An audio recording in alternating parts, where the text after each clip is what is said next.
estão? Obrigado a vocês que estão participando pelo Instagram. Obrigado a vocês que estão participando, nossos queridos alunos e amigos do Colégio Expressivo. Nós montamos essa live junto com o professor Dumas, para a gente falar. Hoje é 13 de maio, muito legal, no dia 13 de maio, dia da libertação dos escravos, é um período em que foi forçado para a história para ser uma data comemorativa. A gente viu nos livros de história, como sempre, aí, como sendo uma ação da boazinha princesa Isabel, né? Uma mulher que estava com um sentimento muito aflorado, uma mulher que teria uma condição muito bonita de paz, de fraternidade, e achava injusta a escravidão. Mas será que foi realmente assim? Primeiro, pessoal, deixe-me apresentar a vocês o professor Domingos Guimarães. O nosso tema é esse aqui, por que não comemoramos o dia 13 de maio? E o professor, o mestre, professor Dumas, ele é graduado em filosofia, ele é mestre em filosofia política, ele faz parte do movimento negro, chamado Negritude Socialista Brasileira. O contato do professor Dumas aí no Instagram é #ProfDumas, e vocês podem ter o contato dele aí. O professor Dumas e eu, para quem não me conhece, para quem está entrando aí, a convite conhece o professor Dumas, eu sou o professor Rocha, sou formado em licenciatura e bacharelado em geografia, e sou especialista em geopolítica internacional. Também, junto com o professor Dumas, somos militantes do movimento negro e somos militantes da igualdade. A gente tem o lema igualdade na diversidade. Pessoal do Insta, observe minha camiseta. Então, aí eu queria dizer que a gente pode começar, professor? E o tema podemos começar. Por que não comemoramos o dia 13 de maio? Então, muito obrigado a vocês por esse convite. Quero pedir licença a cada estudante da escola por nos permitir falar para eles, que eles fiquem à vontade. Nada do que falarmos aqui representa uma verdade única, mas um momento de reflexão e pensar a história do Brasil e do povo negro. Como Rocha me colocou muito bem no início, eu quero dizer a vocês que o 13 de maio, para nós ativistas negros e negras, mas também para os movimentos, ele não é uma data de comemoração, mas é uma data de reflexão e de contestação. Então, nós refletimos e contestamos muitos dados dessa história. Por isso, a gente começa falando o início da história. E aí, o slide 13 de maio, uma outra história. Uma história que nem todos nós contamos. Por que a historiografia é importante? Primeiro porque a historiografia brasileira, ela é contada pelo opressor, por aquele que oprimiu, por aquele que assassinou, por aquele que assaltou. A história do homem assaltante. É ele que escreve. E aí nós temos a obrigação de rever essa história, de reescrever essa história. Então a gente começa dizendo que há muitos anos navios traziam à força seres livres, felizes e soberanos em suas terras africanas. Preste bem atenção. Eles traziam para o Brasil pessoas livres, e soberanas. Com o advento da expansão marítima e sob a roupagem do sistema capital, foram forçados por homens brancos europeus a cruzar o oceano com destino certo, as terras brasileiras e da América Latina e a própria Europa. Então, observem que o problema é a forçação, forçar pessoas a saírem de suas terras para terras estrangeiras totalmente desconhecidas. Então, um outro problema para vocês estudantes pensarem, mas nós professores, cidadãos, é que não se sabe ao certo o número exato de negros e negras que foram desembarcados no Atlântico Sul. Quem tem esse número aproximado é o Laurentino. Ele é um historiador do Paraná que tenta pesquisar exatamente o número de negros e negras que foram trazidos para a América do Sul. Estima-se mais de 21 milhões. Estima-se mais de 21 milhões de pessoas. E desses mais de 21 milhões, eram entre 8 e 25 anos de idade. A imensa maioria que eles traziam tinham 8 até 25 anos de idade. As pessoas mais velhas não traziam porque teriam vida, uma estimativa de vida muito pouca. Então, eles traziam mais crianças, adolescentes e jovens, porque trabalhariam mais tempo. Mas, sem dúvida, todos e todas aqui permaneceram depois da nefasta Lei Áurea. Lei que só tornou pior e deplorável a vida de milhões de pessoas que jamais quiseram estar em terras estrangeiras e sem nenhuma forma de proteção. Então, a primeira coisa, essa Lei Áurea, a gente questiona muito, porque nós não temos na íntegra o que realmente foi a Lei Áurea. Ela pode ter sido, durante muito tempo, modificada.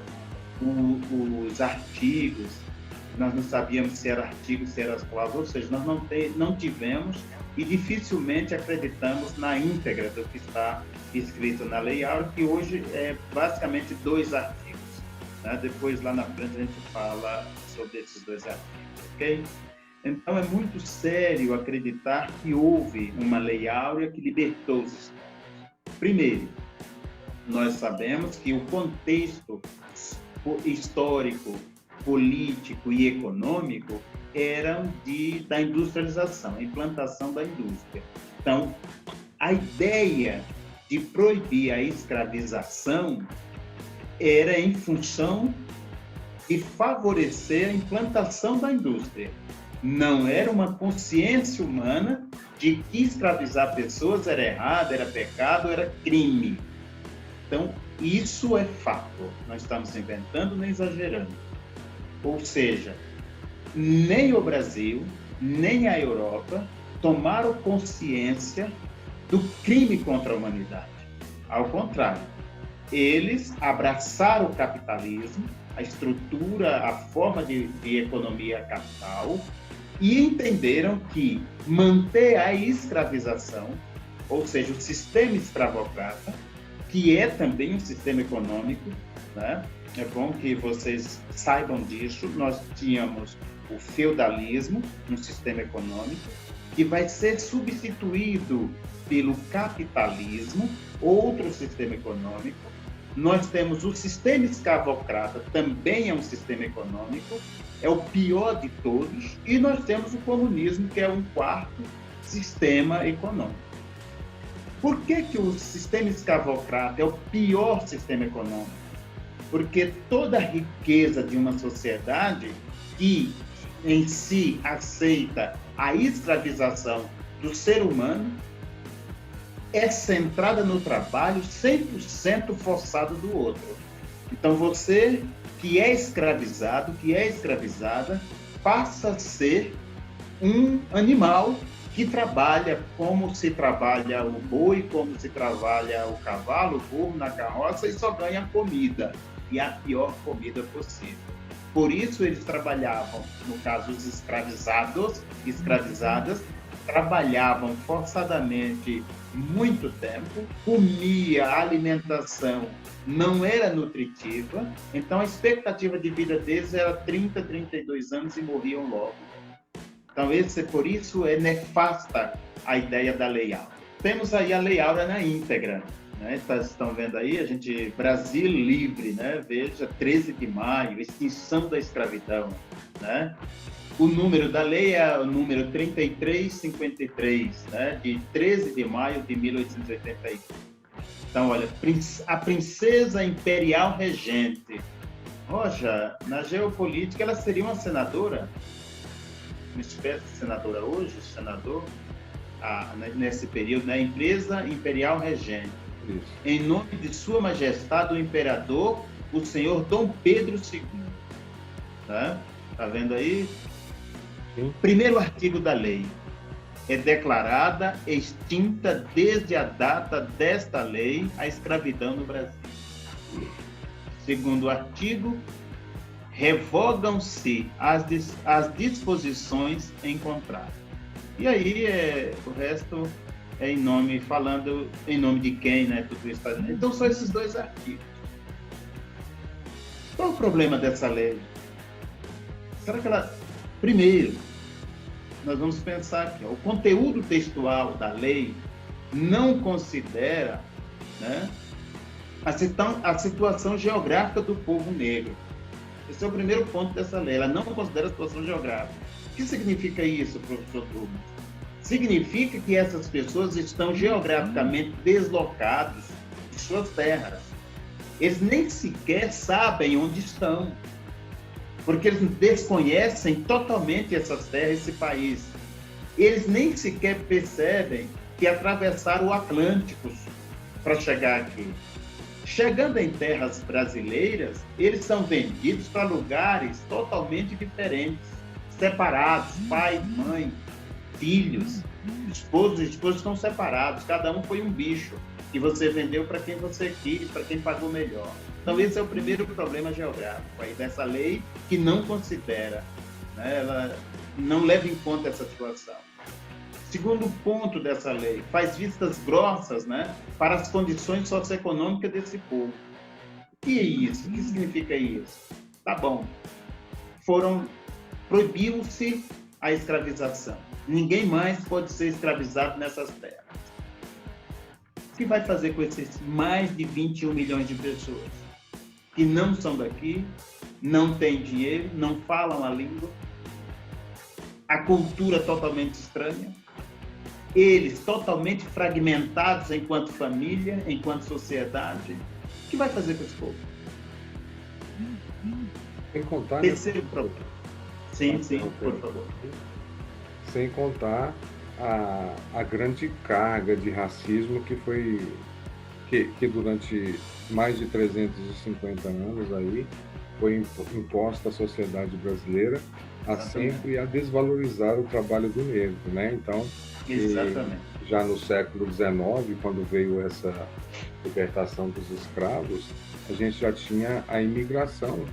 Inclusive, a libertação dos escravos foi também para incentivar a imigração, porque a gente vivia naquele período daquela onda do embranquecimento do Brasil, né? Haviam teorias racistas que diziam que o Brasil só iria desenvolver como país independente se tivesse um povo branco, né? Então, aí facilitou a vinda de europeus para o país, com mais de 350 anos de carga de racismo na hora de dar emprego, né, na hora de trocar o trabalhador escravo pelo assalariado, o grande proprietário, o latifundiário do campo preferia pagar salário para o branco, já que o negro era visto como uma mão de obra que só valia se fosse de graça e escravizada.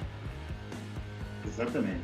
E aí, somado ou ainda contribuindo com a leitura que o professor Rocha acaba de nos proporcionar, quer dizer, esses negros, obviamente que eles tinham consciência. Vocês vão saber e perceber que durante a travessia, muitos negros se lançaram ao mar, preferiram se aventurar ao mar, morrer, inclusive, e aceitar a escravização. E em terras brasileiras, mas também nas terras da Europa, na América do Norte, eles reagiram todos os dias ao sistema escravocrata. Se uniram, formaram os quilombos, fugiram, os capitães do mato pegavam, batiam, açoitavam, né, mutilavam, e foi em cima dessa reação do povo negro que eles vão dizer que o negro é preguiçoso, não gostava de trabalhar. Quem de nós trabalharíamos como escravos, como escravizados? Nenhum de nós gostaríamos. O negro não tomava banho, não tinha direito a a tomar um banho, a ter, né, a higiene pessoal, obviamente que iam feder, e até hoje alguém vai chamar nós de negros fedidos, porque vem dessas concepções, vem desse período. Então o negro nunca aceitou a escravidão, nunca aceitou. Mas entre morrer e lutar, eles preferiram a luta. Então o povo negro é guerreiro nesse sentido. Terceiro ponto ainda dessa lei. A lei nega violentamente a obrigação de indenizar economicamente o povo negro pelos 358 anos de regime escravagista. Então não se indenizou. E aí, se não há indenização, como que eles vão sobreviver? Porque tem necessidades como qualquer outro ser humano. Então, não tinham outra alternativa senão aceitar os trabalhos subalternos em nome da sobrevivência. Então, ser o porteiro, ser aquele que é cuidar do jardim, as mulheres negras voltaram para as cozinhas. Eu sempre penso assim, uma imagem que é o Senhor chegando na porteira da fazenda e dizendo: saiam todos e todas, vocês não podem ser mais escravizados, vocês não são mais escravizados.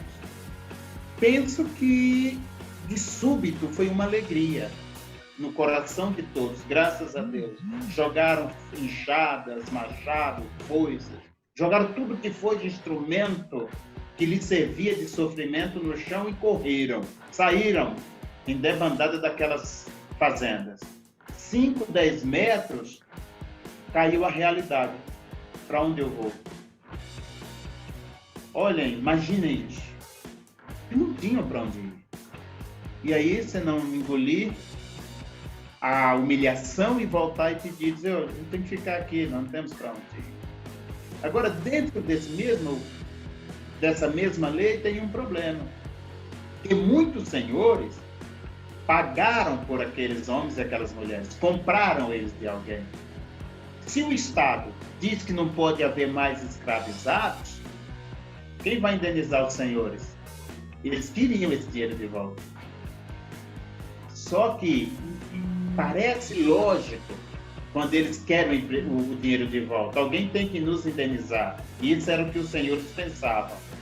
Mas eles não levavam em consideração os 358 anos que esse negro trabalhou para ele gratuitamente. 100% da riqueza dele é riqueza do trabalho do negro. Toda a riqueza do Brasil é riqueza do trabalho do negro. Então, Perinópolis, belas casas, né, igrejas, ruas bem calçadas, o negro fez aquilo e não ganhou um centavo. Cidade de Goiás, de igual forma. Aí, regiões de Goianésia, Jaraguá. Se nós formos ao Rio de Janeiro, Pelourinho em Salvador, Olinda em Pernambuco, Minas Gerais, então, quase todas as cidades. Ali é o trabalho desse povo, a economia desse país, como Ouro Preto, e o negro não recebeu sequer um centavo pelo trabalho feito. Então, o tráfico negreiro é o segundo ponto aí, né? Vocês estão vendo o tráfico negreiro. O que é o tráfico? É o nome que se dá ao sequestro de negros africanos. Por que se fala em tráfico? Porque, uma vez que o Brasil, como Estado, extinguiu o sistema escravocrata, muitos donos de fazendas, chamaram senhores, né? Eles não aceitaram, porque não havia quem os indenizasse pelo dinheiro que compraram os negros e negras. Então, o que eles fizeram? Começaram a ir na África e sequestrar negros e negras e trazer para trabalhar. Ou seja, era ilegal esse momento agora. Então, ele entra na ilegalidade, ele burla, desrespeita a lei do país e vai traficar negros. E, pelo que se sabe, esse tráfico negreiro durou aí em torno de 2, né? Eu botei no censo, 2 anos, na verdade. Em torno de 2 anos mais. Por isso que se fala em 358 anos, porque pelas contas, historicamente, foram 356 anos do sistema escravocrata legal pela lei. E com mais 2 anos do tráfico, 358 anos, né? Perdurou essa questão aí. E aí tem um navio, né? Vocês estão vendo aí do número 1 até o número 9. Se vocês olharem o número 1, vocês estão vendo que eles estão armados. Então, quando eles estavam atravessando o oceano, isso significava revolta. Eles não aceitando a escravização. Então, eles se revoltavam desses grupos e alguns pulavam, né, no alto mar. Aí, o número 2 são eles amarrados. Então, é quando eles entravam em ação e amarravam, quer dizer, acabava com a revolta, amarravam eles. O número, então, 2 e 3, né? O número 4 é onde eles ficavam observando.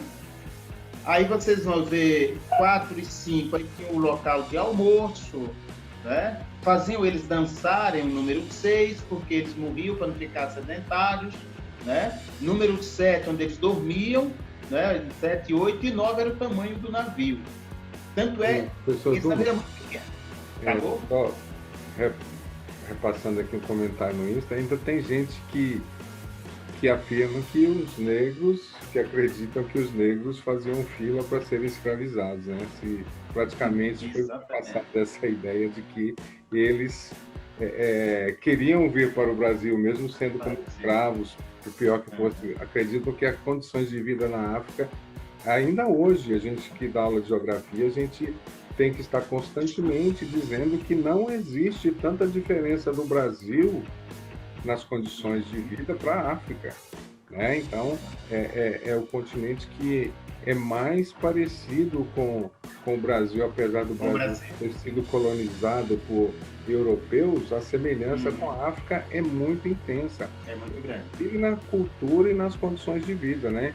Então, há pouco tempo atrás, se espalhou aí pela internet essas ideias sem noção de que o negro era quase que voluntário, a ideia de que o negro não se rebelou, né? Mas a situação do negro no Brasil, e até na própria África, com a expansão do colonialismo, é uma situação de revolta, é uma situação de luta.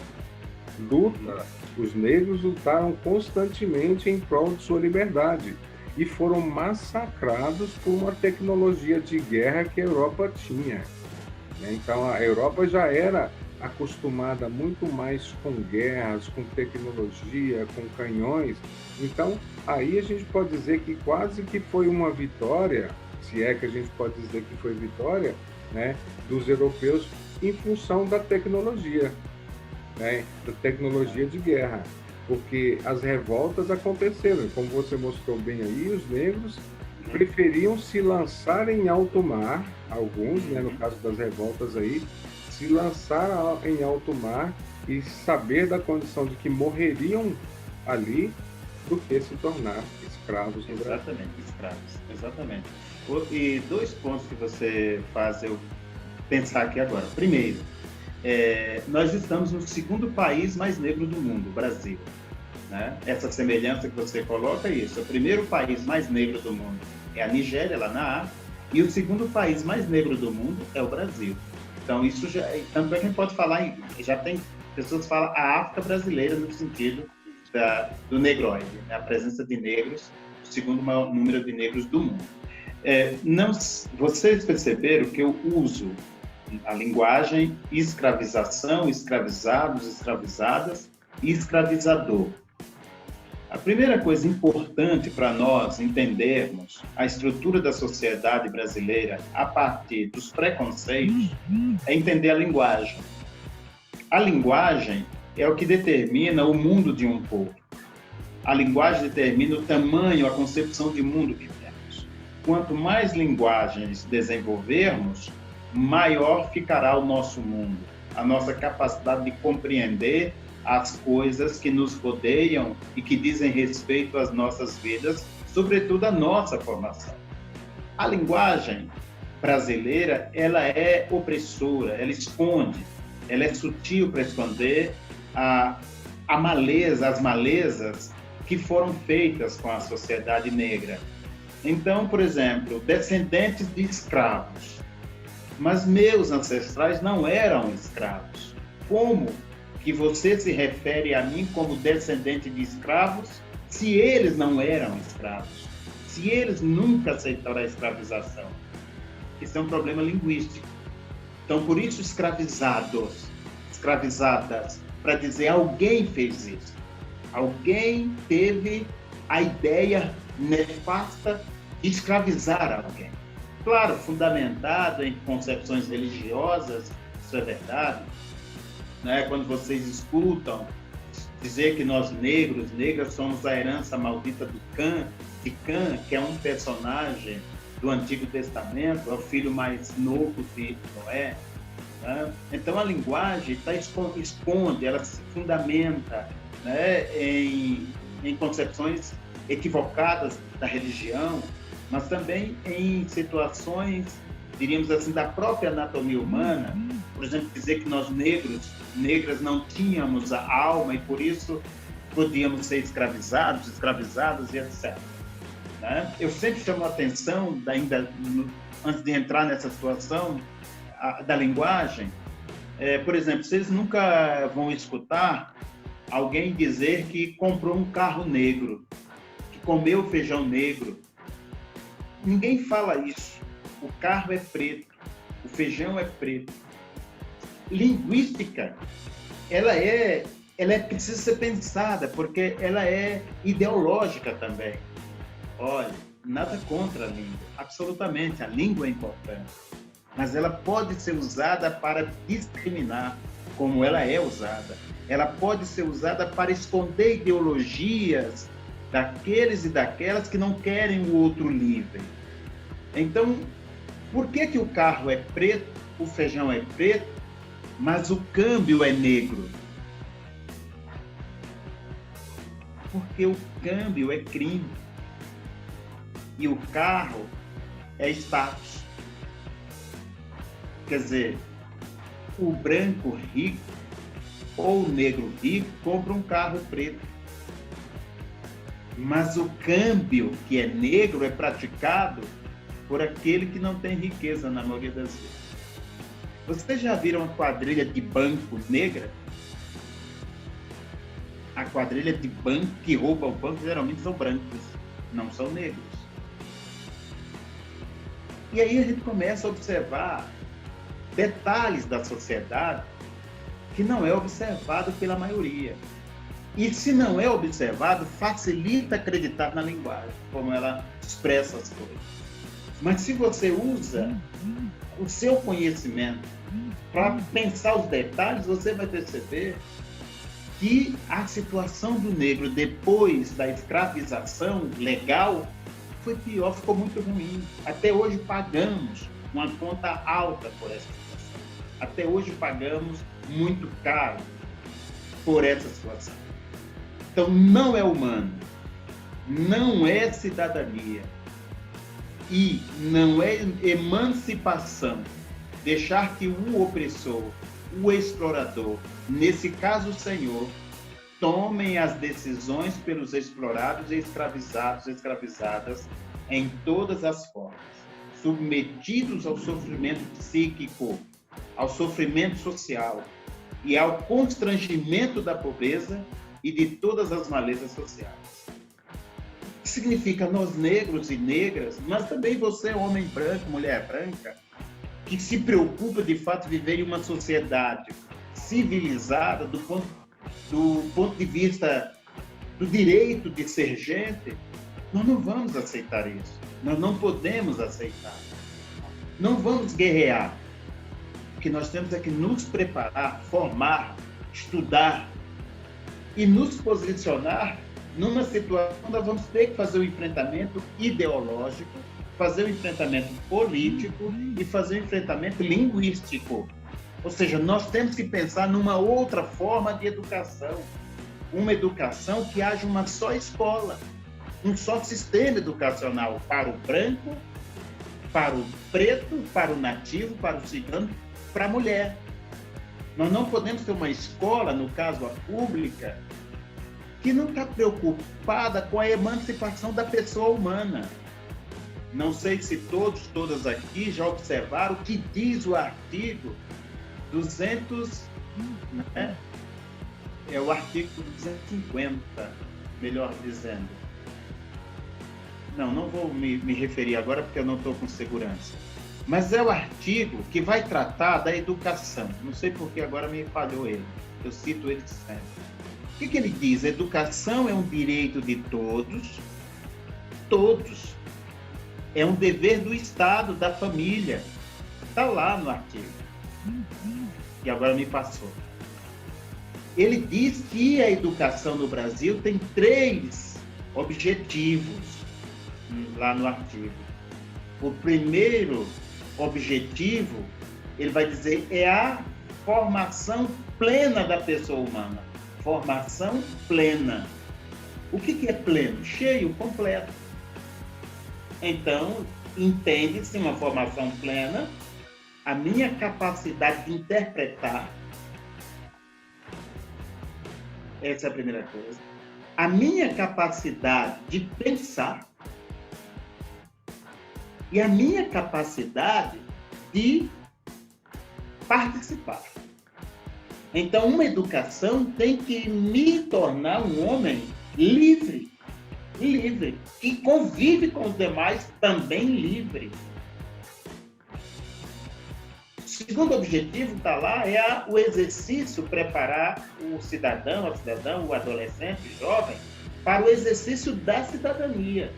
E o terceiro e último objetivo que está lá é o preparo para o trabalho. Inverteu-se no Brasil. Só se pensa em educar para trabalhar. Não se pensa em educar para pensar. Não se pensa em educar para a liberdade da pessoa. E esse é o problema que nós temos no Brasil. Um problema muito grave. Então, é por isso que muitos negros e negras não se percebem negros. Eles não gostam de falar da sua negritude.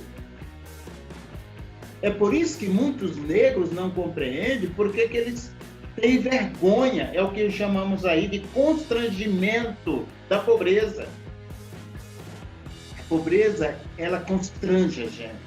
A pobreza econômica humilha a gente. E por isso muitos negros não suportam ser pobres. Eles não suportam ser negros. Porque tudo que é negativo na linguagem remete ao ser negro. A coisa está preta. Por exemplo, segunda-feira é dia de branco. Mas quem trabalhou o tempo todo foi o negro. É para dizer que o negro é preguiçoso. Ele não vai trabalhar na segunda, quem trabalha é o branco. E aí vocês e eu vamos percebendo como que vão tirando nós negros da estrutura social e nos colocando na sarjeta, no lugar ruim, no espaço ruim. Eu sempre lembro o Sítio do Pica-Pau Amarelo, primeira versão, onde os negros do sítio estão sempre em situação de vulnerabilidade. A tia Anastácia, a famosa tia Anastácia, o tempo todo que ela aparecia era trabalhando, cozinhando. E o tempo todo que Dona Benta aparecia era sentada fazendo crochê, dando ordem. Olha a imagem negativa que Monteiro Lobato traz para a estrutura de sociedade. O negro é o trabalhador pobre, o branco é o rico que dá as ordens e não faz nada o tempo todo. E aí, quando ela fazia as comidas saborosas, a culinária riquíssima da negra, que é a Anastácia, como que é o nome da farinha? Dona Benta.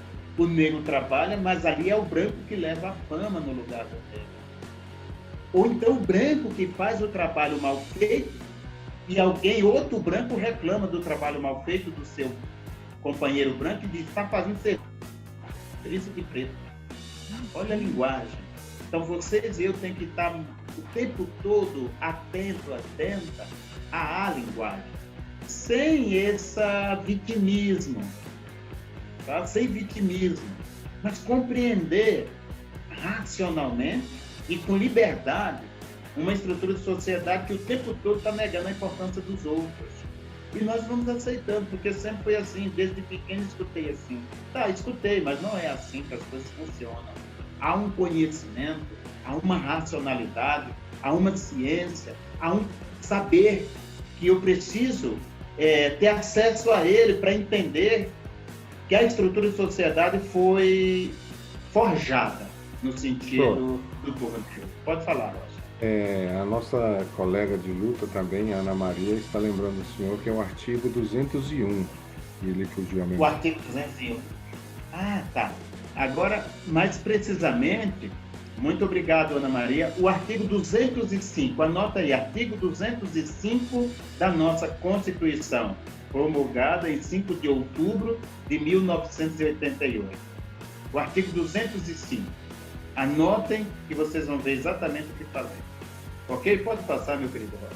Então, professor, só fazendo uma pequena fala dentro do que o senhor falou aí, né? O processo da escravização do negro é fruto de um processo do próprio sistema capitalista, o mercantilismo. Para ele funcionar, ele precisava de um superávit na balança comercial. E nesse superávit na balança comercial, o capitalismo precisava de exportar, a metrópole precisava de exportar mais do que importar. Então, quando chegaram aqui os primeiros colonizadores, havia apenas a extração de matéria-prima e não era lucrativo as caravelas virem para o Brasil vazias para voltarem cheias. Então, era preciso encontrar uma mercadoria para trazer para o Brasil. E aí, olha que ponto chega a humanidade. A mercadoria encontrada foi o negro, foi pessoas, né? Então, eu novamente queria agradecer ao Colégio Expressivo pela oportunidade que ele está dando aqui. A gente está abrindo para toda a sociedade de realmente contextualizar a sociedade em que vivemos, e uma escola ela tem essa função mesmo de preparar o aluno para a situação do seu dia a dia, para se reconhecer inserido na sociedade e com capacidade de transformação, de formar um mundo melhor. Obrigado. Exatamente. A vocês que sempre acompanham a gente. Pode continuar, professor. Um bom advogado, um bom político, um bom médico, um bom engenheira, não sai da roça, gente. Ele só sai da escola. O Papa saiu de uma escola. Ele só conseguiu ser Papa porque ele passou por uma escola. O melhor político que você e eu temos, o melhor advogado, professor, médico, passou pela escola. A função da escola é preparar homens e mulheres para viver com dignidade em sociedade. Uma escola que se nega a fazer esse papel não é uma escola, gente. É uma empresa qualquer que está preocupada apenas em lucro. Então, de fato, o Rocha tem razão, a escola, a direção, os proprietários, os coordenadores, os professores da escola estão de parabéns quando abre essa discussão, para nos formar. Aí vamos, então, eu falei da juventude. Morre-se muitos jovens, negros, sumariamente. E a mulher? Não é diferente. Não é diferente. Aí eu trouxe aí essa fonte, aí é o IPE, eu não coloquei aí, desculpem, mas é do IPE essa fonte. Quem são as vítimas, o perfil das vítimas de assassinato no Brasil? Então, outro dado sobre as vítimas de homicídio, que consta no Atlas da Violência do IPE, é o nível de escolaridade. Segundo o IPE, 74,6% dos homens e 66,8% das mulheres assassinadas entre 2007 e 2017, ou seja, quase 3 anos, tinha até 7 anos de estudos. Ou seja, não saíram do ensino fundamental, primeira fase, praticamente. Só 7 anos de estudos, gente. São pessoas ainda analfabetas. E olhem, outro grupo é alfa de pai e beta de mãe, ou seja, totalmente analfabeto. O analfabetismo é um crime. Embora eu sei que nossa sociedade não está pronta ainda para entender isso. Mas manter um povo analfabeto é crime. É uma forma de dominar. Segundo aí, o segundo ponto, a pesquisa também mostra que 68,2% dos homens foram mortos em ruas ou estradas. enquanto 15,9% foram assassinados em suas residências entre 2007 e 2017. No caso das mulheres, 44,7% morreram na rua, estrada, e 39,2% em suas casas. A violência doméstica, a violência contra a mulher, que nesse momento de pandemia aumentou drasticamente. Aí vão querer justificar. Eu, particularmente, não gosto de justificativas. Uma coisa é você explicar, outra coisa é você justificar. E a justificativa é para dizer, tem uma razão, aceitemos. E matar os outros não há razão, a não ser a brutalidade da alma. Quem mata é o bruto, é a bruta, é a pessoa que não está formada humanamente, é esse que vai matar. Porque ele não suporta não ter argumentos diante de uma situação de desconforto de um debate, ele não gosta. Então, aquele que não tem argumento, ele parte para a violência física, para o ódio. Então, a mulher está sendo a vítima, gente. Isso não se trata desse comportamento de fronteiras, de extremismo, machismo, feminismo. Não, se trata de defender o direito do ser humano, no caso as mulheres, viverem com dignidade. E essa discussão, eu não sou protagonista dela. Eu sou um apoiador do discurso das mulheres que lutam para viver com esse direito. Terceiro ponto da pesquisa. Meses do ano com mais homicídios são dezembro, janeiro e março. Embora eles não explicam por que esses meses, né? Dezembro, janeiro e março são os meses com mais homicídios, enquanto junho e julho têm o menor número de registros. Aí eu faço uma leitura, mas também talvez Rocha está mais apropriado a fazer. Por que dezembro, janeiro e março? Porque são os meses de férias, em que as pessoas estão mais juntas. E aí vem carnaval, essas festas de fim de ano. Então, por isso, e aí isso revela, aí, companheiros que estão nos escutando, a gente pode fazer uma análise desses 3 meses, quando a gente diz, porque é mês que as pessoas estão mais juntas, são meses de festa, muita bebida, drogadição. É o mesmo que está acontecendo agora. Por que voltou a violência contra a mulher a aumentar? Porque estão dentro de casa, estão juntos. Com um adendo hoje, muita gente não está suportando viver com elas mesmas, porque a casa, geralmente, ele é só lugar de dormir, não é lugar de convivência. Por muitos anos, a família, a casa, o lar, essa ideia, meu lar, minha casa, minha vida, deixou de ser isso, ele é só para dormir. A gente ficava o dia na escola, outro fica o dia no trabalho, dorme, outro dia volta. E finais de semana, festa, futebol, televisão. Agora não, é a convivência. Então, a convivência está sendo ruim. Então, vamos lá. Em relação aos dias da semana, de acordo com o estudo, o sábado requer maior atenção do policiamento preventivo. Porque veja que é o dia que estão juntos, o sábado. Por último, ainda da pesquisa, para os homens, é mais provável a ocorrência de homicídio entre 18 e 2 da manhã. Isso me chama a atenção. Por quê? Porque, discutindo a violência no Brasil, eu estive no estado de Pernambuco com o atual governo e o secretário de segurança daquele estado, em 2018. Nós estávamos discutindo por que lá se matava tantos negros. E aí o governador me recebeu juntamente com o secretário estadual de segurança. E ele dizia, de fato, morrem mais negros. Eu não sei o porquê. O secretário me disse. Eu falei, se o senhor fosse negro, o senhor saberia se estivesse vivo. Por quê? Mas aquele governo tomou uma decisão. Ele organizou a segurança, juntamente com o atual secretário Alexandre, de entre toda festa, mesmo que fosse o aniversário, tinha que ter hora para começar e hora para terminar. Resultado, eles diminuíram com essa atitude, com essa política pública, eles diminuíram drasticamente o número de mortes no Estado. Por exemplo, o Estado de Pernambuco, já ficou 48 horas sem nenhum assassinato. E a capital, Recife, que tem 3 milhões e meio de pessoas, ou seja, Recife são 3 Goiânias, já ficou 24 horas sem um assassinato.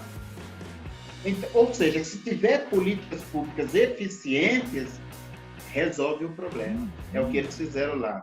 Então, olha, entre 18 e 2 horas da manhã, que era exatamente o que eles diziam, é os horários que mais se matam, porque é horário que não tinha regras. Cada um faz suas próprias regras na sociedade. E aí o negro, a mulher negra, o jovem negro são as principais vítimas dessa situação. Então é preciso ter políticas públicas. É preciso conhecimento filosófico, sociológico, psicológico e geográfico. Porque precisamos identificar geograficamente quais na cidade onde mais tem os homicídios. E aí não basta dizer, é a região tal. Tá, mas que políticas estão oferecendo à região?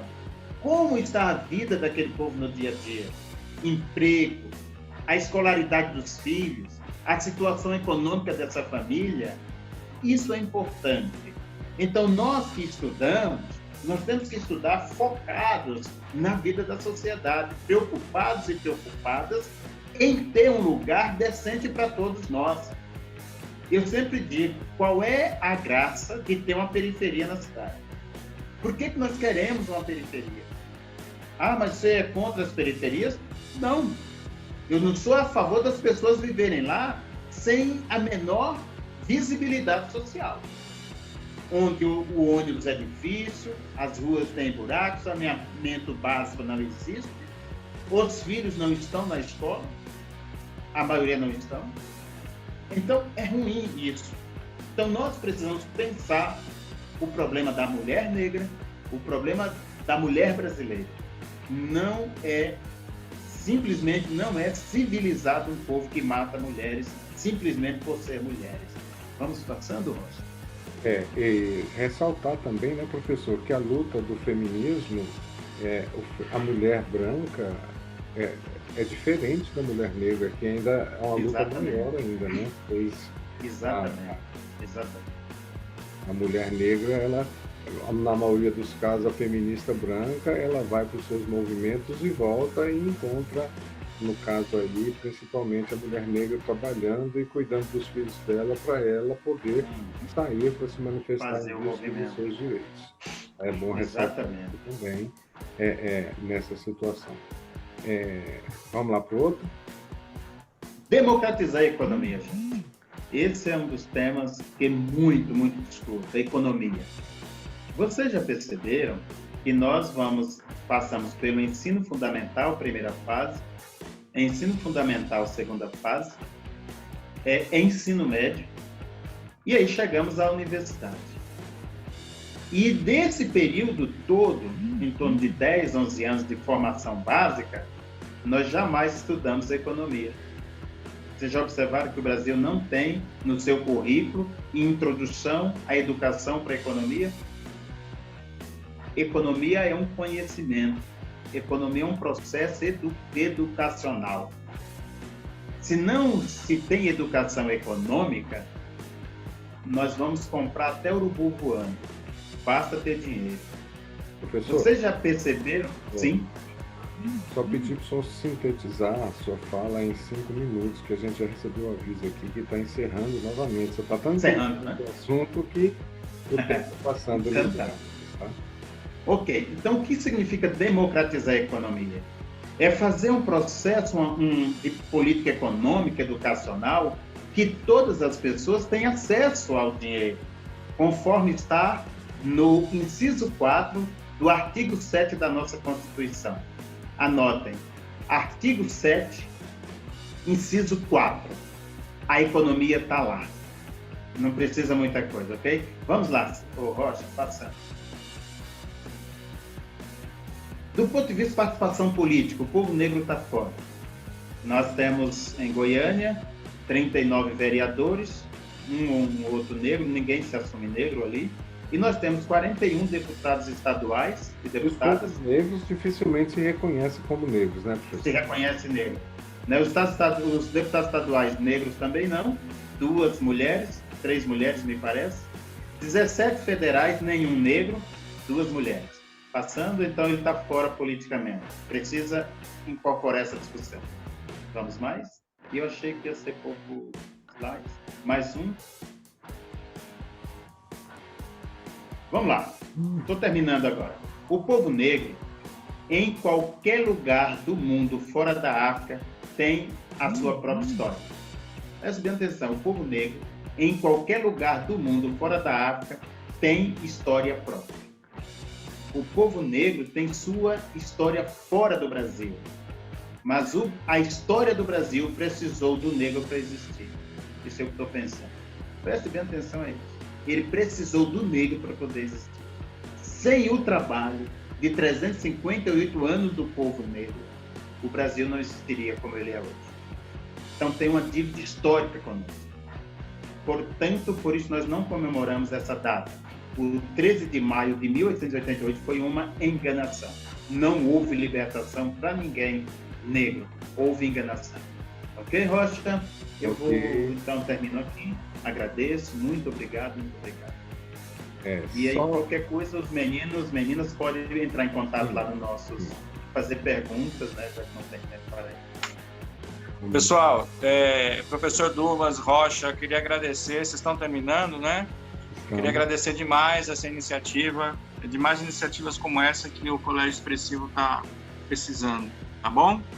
Um abração aí, obrigado, Rocha, obrigado aos meninos que assistiram, acompanhei, não todo, mas acompanhei uma boa parte, tá bom? Lembrando os alunos do Colégio Expressivo que aula à tarde, né, de acordo com o nosso combinado. Eu não sei se tem gente de fora, quero agradecer também as pessoas de fora que se dispuseram a participar desse bate-papo. Então, pessoal, eu gostaria de agradecer também o Colégio Expressivo, o professor Lobão, que é do nosso canal Magel, depois vai editar, está sempre atrás da técnica do nosso canal também. Agradecer ao Paulo, né, que nos cedeu esse espaço. Nós estávamos fora do espaço hoje, não estávamos no horário hoje, mas o dia 13 de maio não poderia passar em branco. Agradecer a direção da escola, agradecer aos professores que também estão assistindo e cederam gentilmente as suas aulas para esse espaço. E eu gostaria de agradecer o pessoal do Instagram, muita gente acompanhou pelo Insta aí também, né? E eu gostaria de agradecer principalmente o professor Dumas pela sua participação. Para quem não sabe, pessoal, só dando um respaldo aqui para o profissionalismo do professor, deixa eu colocar ele na tela aqui. O profissionalismo do professor, o professor perdeu uma pessoa muito próxima da família dele hoje, né? Então ele teve uma morte na família, próximo, mas ele fez questão de honrar o compromisso. Então, professor, eu gostaria de dizer que muito obrigado pela sua participação, muito obrigado pela formação na conscientização desses jovens e, como ele diria, de pessoas assim como você, de estudiosos assim como você, que não seguram o conhecimento, que democratizam o conhecimento que nós estamos precisando. Muito obrigado. Ok, muito obrigado, Ana Maria, que está aí, o professor Marinho, tá? Muito obrigado. E essa é a nossa obrigação, tá? Sempre que precisarem, estou a serviço, à disposição de vocês. Valeu, obrigado. E esses alunos aí de vocês, um abração para todo aluno, todo estudante aí, um abraço, até a próxima.